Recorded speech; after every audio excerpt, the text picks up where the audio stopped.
Assalamualaikum warahmatullahi wabarakatuh.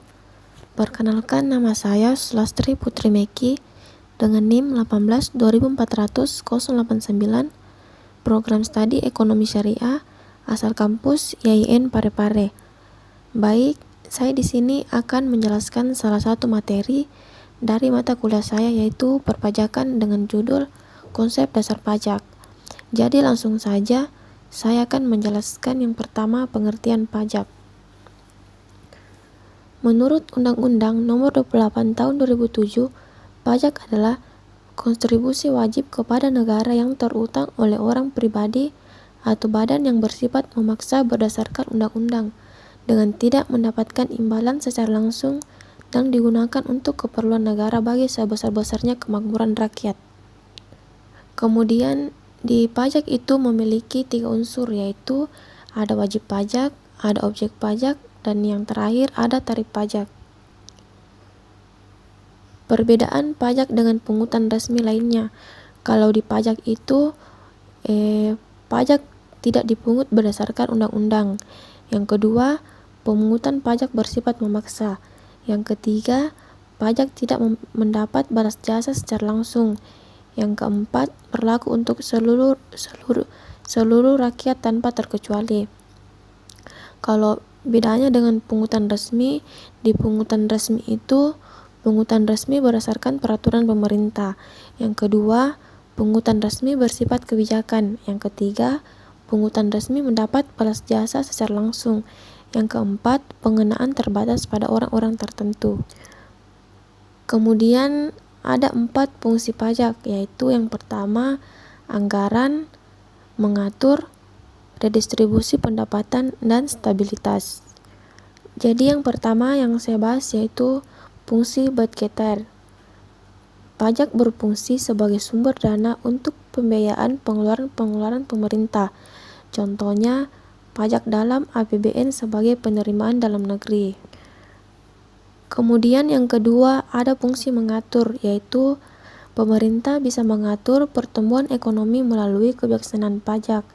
Dengan fungsi mengatur, pajak bisa digunakan sebagai alat untuk mencapai tujuan, contohnya dalam rangka menggiring penanaman modal, baik dalam negeri maupun luar negeri. Diberikan berbagai macam fasilitas keringanan pajak dalam rangka melindungi produksi dalam negeri. Pemerintah menetapkan biaya masuk yang tinggi untuk produk yang luar negeri. Kemudian yang ketiga ada fungsi redistribusi pendapatan. Menurut fungsi redistribusi, dalam menentukan tarif pajak, pemerintah menggunakan sistem progresif, yang artinya kepada golongan yang lebih dikenakan tarif yang lebih tinggi. Pajak yang sudah dipungut oleh negara ini akan digunakan untuk membiayai semua kepentingan umum, termasuk juga untuk membiayai pembangunan, sehingga dapat membuka kesempatan kerja yang pada akhirnya akan dapat meningkatkan pendapatan masyarakat. Kemudian yang terakhir ada fungsi stabilitas, yaitu pemerintah dapat mendorong pertumbuhan industri baru dengan cara menurunkan atau membesarkan pajak bagi industri-industri yang langka, tetapi banyak dibutuhkan masyarakat sehingga dapat menjaga stabilitas ekonomi. Kemudian saya di sini akan menjelaskan jenis pajak berdasarkan pemungut yang dibagi menjadi 2, yaitu ada pemerintah pusat dan ada pemerintah daerah.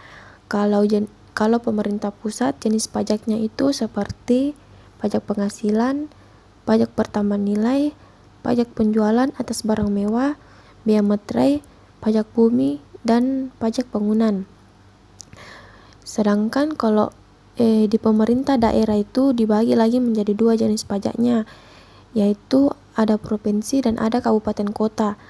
Kalau jenis pajaknya provinsi yaitu seperti pajak kendaraan bermotor, bea balik nama kendaraan bermotor, pajak bahan bakar kendaraan bermotor, pajak pengambilan dan pemanfaatan air permukaan, dan yang terakhir ada pajak rokok.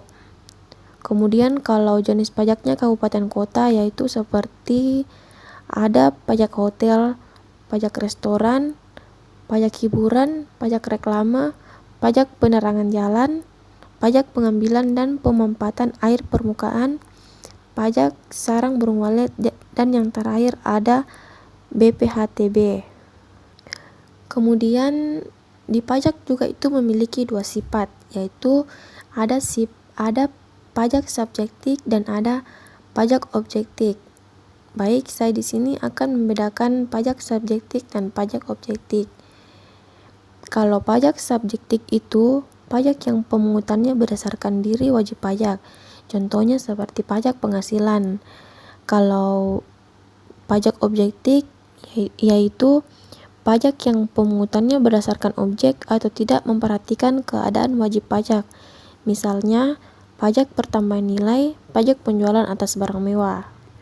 Kemudian ada tata cara pemungutan pajak, yaitu ada 3. Yang pertama, setel-sel nyata, setel-sel anggaran, setel-sel campuran. Yang pertama saya bahas yaitu setel-sel nyata, yaitu pemungutan di akhir tahun. Yang kedua, setel-sel campuran, yaitu pemungutan di awal tahun dengan berdasarkan nilai pajak tahun sebelumnya.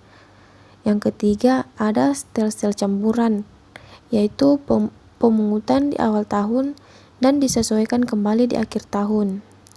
Kemudian di pajak itu memiliki 3 asas pemungutan, yaitu ada asas domisili, yaitu tempat tinggal, ada asas sumber, dan ada asas kebangsaan.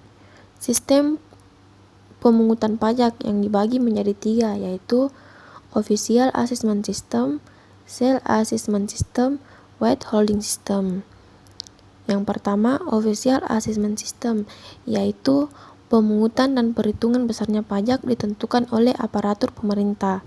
Yang kedua, Self Assessment System, pemungutan dan perhitungan besarnya pajak ditentukan sendiri oleh wajib pajak. Yang terakhir, Withholding System, yaitu pemungutan dan perhitungan besarnya pajak ditentukan pihak ketiga. Baik, saya akan juga menjelaskan prinsip pemungutan pajak yang dibagi menjadi 4, yaitu Equality, Certainty, Convenience, Economy.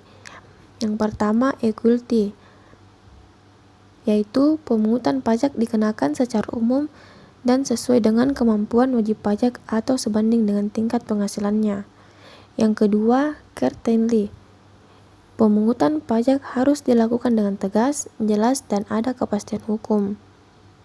Yang ketiga, convenience, pajak yang dipungut hendaknya tidak memberatkan wajib pajak. Yang terakhir, ekonomi, pada saat menetapkan dan memungut pajak harus mempertimbangkan biaya pemungutan pajak. Baik, saya akan menyebutkan tarif pajak. Yang pertama, proporsional. Yang kedua, konstan. Yang ketiga, degresif. Dan yang terakhir, progresif.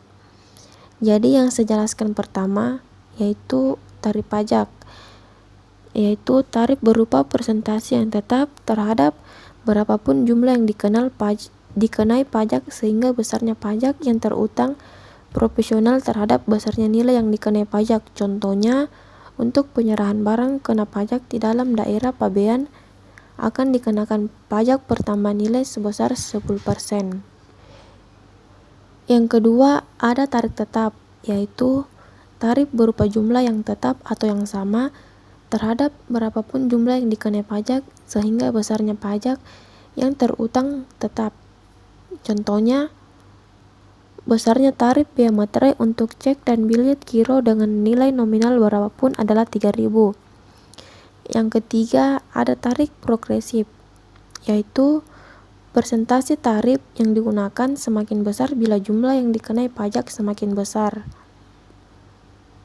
Yang terakhir, ada tarif degresif, yaitu persentase tarif yang digunakan semakin kecil bila jumlah yang dikenai pajak semakin besar. Baik, saya di sini akan menjelaskan teori pajak yang dibagi menjadi 5, yaitu yang pertama ada teori asuransi, teori kepentingan, teori daya pikul, teori bakti, dan yang terakhir teori asas daya beli. Yang pertama, teori asuransi, yaitu negara melindungi jiwa, raga, harta, dan hak-hak. Karenanya rakyat harus membayar pajak yang diberatkan premi asuransi atas jaminan perlindungan. Yang kedua, teori kepentingan, yaitu beban pajak berdasarkan pada kepentingan masing-masing individu warga. Makin besar kepentingannya, makin besar juga pajak yang harus dibayarkannya. Yang ketiga, teori daya pikul. Beban pajak harus sama berat bagi semua individu sesuai daya pikulnya. Yang ketiga, ada teori bakti. Dalam teori ini dikatakan bahwa sebagai warga negara yang berbakti, maka rakyat harus sadar bahwa pembayaran pajak itu adalah kewajiban setiap warga negara. Yang terakhir, ada teori asas daya beli. Menurut teori ini, pajak adalah penarikan daya beli masyarakat, maka akibat dari pemungutan pajak harus merupakan pemeliharaan kesejahteraan. Baik, sekian dari materi yang saya jelaskan.